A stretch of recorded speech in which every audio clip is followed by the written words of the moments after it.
Great. So, what strategic objectives does the dojo model aim to achieve, and how does that align with the overarching business goals in technology and beyond in those organizations?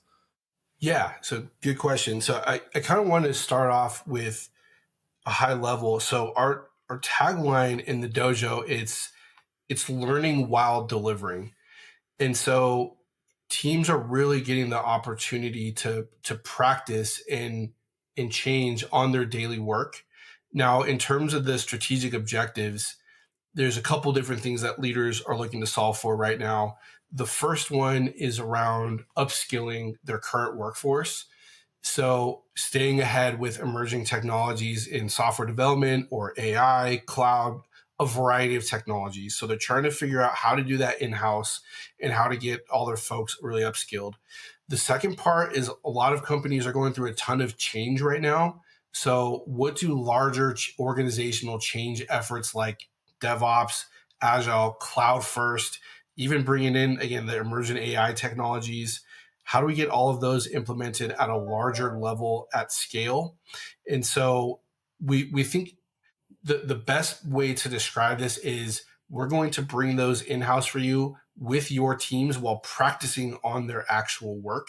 So I have a lot of leaders say like, hey, Danny, I can't take 3 months in a dojo just to train my teams. And we say perfect, because we're actually not going to train. We're going to take a look at your existing backlog and start to implement some of those either new technologies, new ways of working, whatever it is. We're going to teach your teams how to deliver in a different way while learning. So it's kind of like learning while doing in a see one, do one, teach one framework.